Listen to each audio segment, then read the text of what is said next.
Where the haters at? I want to know who all the people that was out there saying that Kell Brook was scared of Errol Spence. Kell Brook is ducking Errol Spence. Kell Brook, fight your mandatory or vacate. Where all these people at, man? You know, I said in my Curious Case of Kell Brook video that this man was not afraid of an Errol Spence, that this is the real fighter in the game today, and he proved it.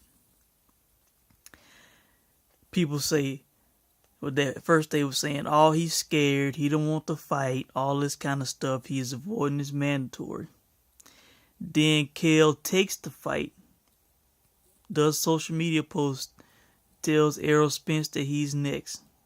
And then what do they say? Oh, he don't really want to fight. He's not going to show up on fight night. You know, he didn't have a choice. He doing it because he has to, you know. No, he does not. Kell Brook did not have to take this fight. After the weights that he was at middleweight before the fight, you know, people saying that he couldn't come back to 47. He could have easily said, you know what, I became a world champ at welterweight. Now it's time for me to move up to 54 and become a world champ at 54 and then eventually become a champ at middleweight. He could have said that and he could have done that. He did not have to fight the names that he was looking forward to fighting, the Khan, the Pacquiao, you know. He didn't have to take those fights, you know. He could have fought anybody at 54. You know, he could have fought somebody, you know, at the bottom of the top 10. Somebody not in the top 10, you know, just to test his eye out in a comeback fight.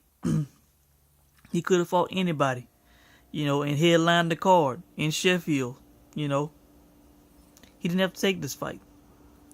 But the man loves being a world champ. The man knows what people are out there saying. And he wants to prove that he is the best or one of the best. And he wants to continue being a champion. He does not want to easily give up his belt. He does not want to come off as a man who avoided a challenge, you know. So Kell Brook is taking this fight.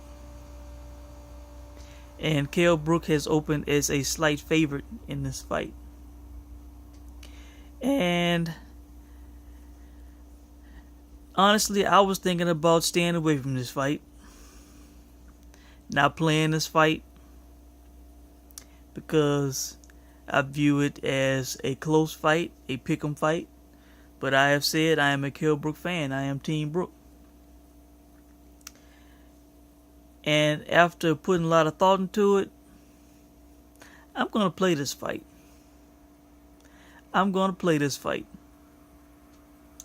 Because if and when Kell wins this fight and there's a big celebration, I want to cash out. I want to put my money where my mouth is.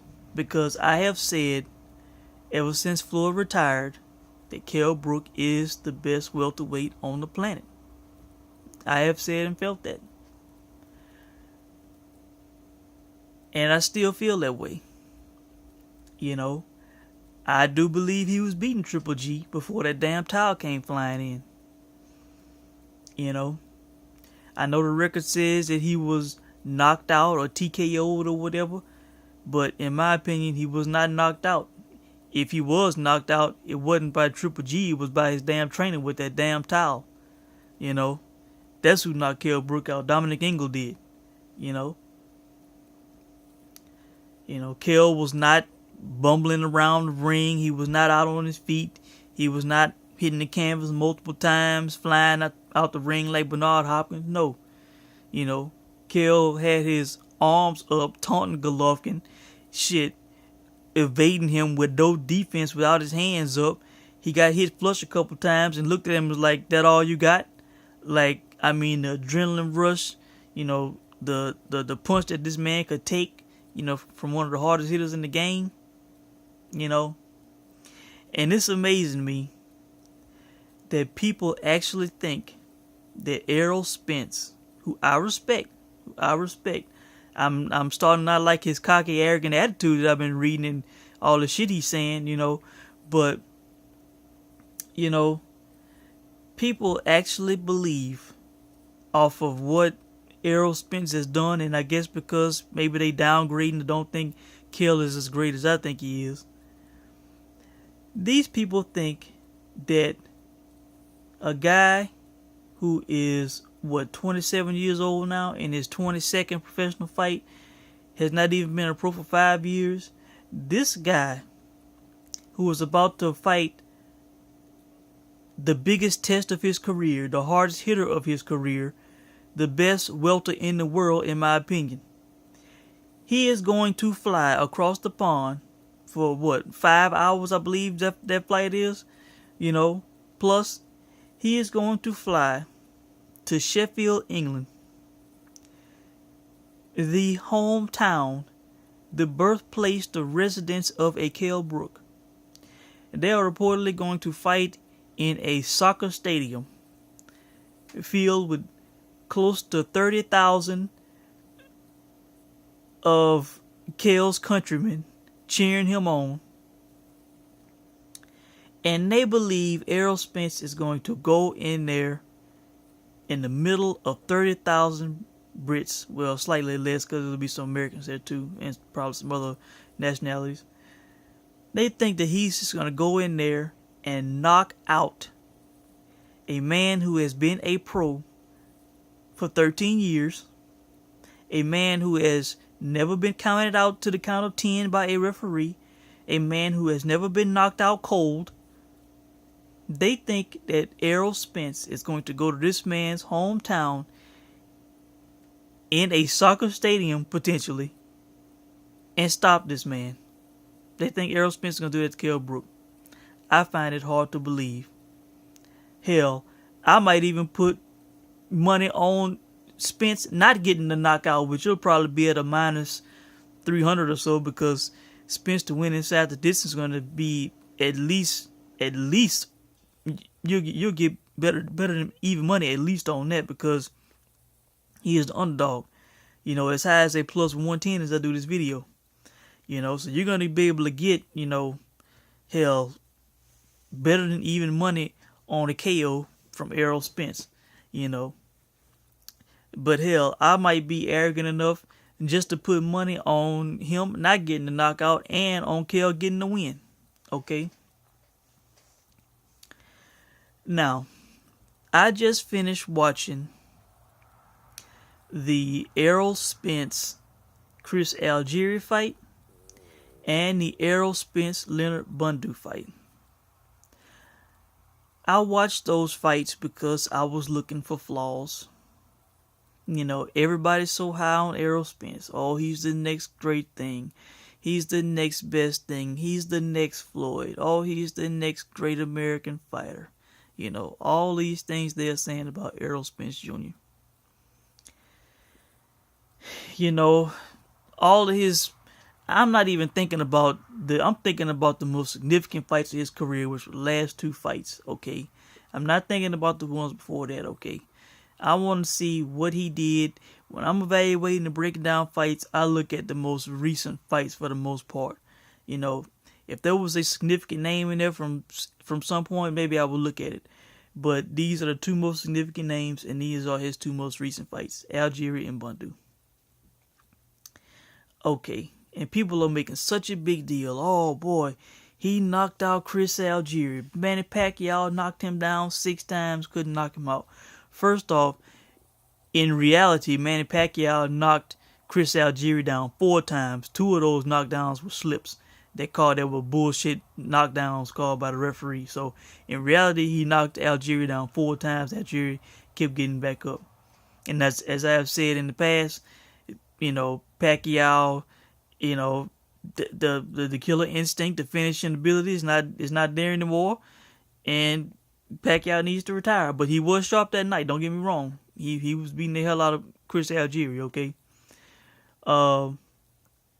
But people are so, oh my God, he knocked out Algieri, when Pacquiao couldn't, and he knocked out Bundu when Keith Thurman couldn't. Let's talk about those fights, okay? First of all, Chris Algieri, okay? I respect Chris Algieri. Chris Algieri became a world champion. And not only did he become a world champion, but he was a heavy underdog in a fight that I picked correctly when he beat Provodnikov. He was like a plus 550 underdog in that fight, okay? He got knocked down, twice in the first round. His eye was messed up bad. People thought Provodnikov was just going to run through Chris Algieri. Chris Algieri got off the canvas, and he outboxed Provodnikov for the remainder of that fight and won that fight, in my opinion. Some people think he still didn't win the fight. I clearly thought he won the fight. It wasn't known then. It was known that Provodnikov didn't do well with movers and boxers, but, as we have seen since then, all you need is movement and a jab. Ask Lucas the Machine Matisse. Ask John Molina. Movement and a jab will beat Ruslan Provodnikov, okay? But Chris Algieri was one of the first to do that, okay? And he did that, and he beat Provodnikov. I respect him as a world champion. I respect anybody who became a world champion in boxing, okay? Now, he had the bad performance against Pacquiao, and everybody said, oh my goodness, man, Algieri needs to get a real trainer. He needs to get a new trainer. So he goes to John David Jackson. Okay, I respect John David Jackson. He did a hell of a job with Sergey Kovalev, okay? And then Chris Algieri fought Amir Khan. In my opinion, Chris Algieri's best weapon is his legs. His legs, the guy moved around on Provodnikov for 11, 12 rounds. And at the end of the fight, he was not even breathing hard. The guy is in great shape. He knows about nutrition, as he is helping Danny Jacobs now. This guy, his legs are his best asset, moving and using his long arms, staying outside. And for some reason, John David Jackson tried to turn him into a standstill power puncher, walk guys down, stay in a pocket, not move. And I don't get it, and didn't get it at the time. He was standing in the pocket with Amir Khan. I didn't get it, okay? And so what happens?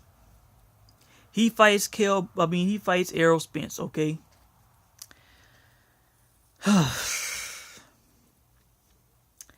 Chris Algieri, I believe, has 21 wins with 8 KOs. Let me double check just to be sure. But I believe that's what he has. Yes. Okay. Chris Algieri, when he fought Errol Spence, was basically standing right in front of Errol Spence with those little toothpick legs of his, with his no punching power self, with his no punching power ass, just standing there to get teed off on. And that's what happened.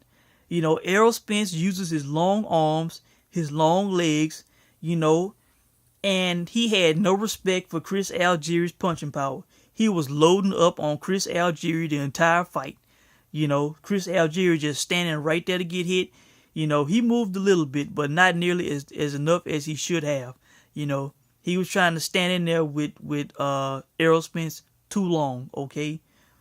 And he really was ineffective for the most part in that fight. Just terrible strategy. Should have moved, should have used his best weapon, his legs, stayed outside and boxed, and he did not. And what happened? He got stopped. Errol Spence, he has power. Now, I'm hearing that he's not enrolling in his VADA testing. I'm wondering why the hell not. Team Brook, we need to get some testing done here, make sure everything's on up and up, because guy has been knocking people out, and why he would not want to get tested, not enroll in VADA or the WBC clean boxing program. I don't know, a clean test program. I don't know, but we need to get the shit checked out. Okay. So let's move on to Leonard Bundu. Okay, Leonard Bundu at the time was a 41-year-old, you know, 3.5 inch shorter guy, fighting a 26-year-old Errol Spence Jr. Okay, so he was already at a disadvantage, and everybody ranting and raving about that win like it was so great because Errol Spence stopped Leonard Bundu for the first time in his career when the guy was 40, 41, almost 42 years old, and he stopped Leonard Bundu. Okay, but Leonard Bundu fought the wrong fight. He should have done the opposite of what Algieri should have done. He was, staying too far away from Errol Spence. He should have pressed Errol Spence more. Whenever he did, he had success. He had success on Errol Spence. When he gets close, when Errol Spence is close, when he's close to his opponent, he covers up his body. And on the separation, his head is there to get hit. I saw he got clocked a few good times on the head. When Errol Spence goes to the body, his head is there to get hit. It's there to get hit. Errol Spence has shown great offense. He looks like a great offensive fighter. Offense, knockouts. That's why people are in love with this guy. But what about his defense? How much has his defense been tested? How much has his chin been tested? When I saw Leonard Bundu go forward on him, he had success. I want to see how Errol Spence does when he has to back up in a fight. That's what I want to see. And Kell, I know Kell likes to use the back foot, likes to use the jab, but he can stand in the pocket and he can throw power punches.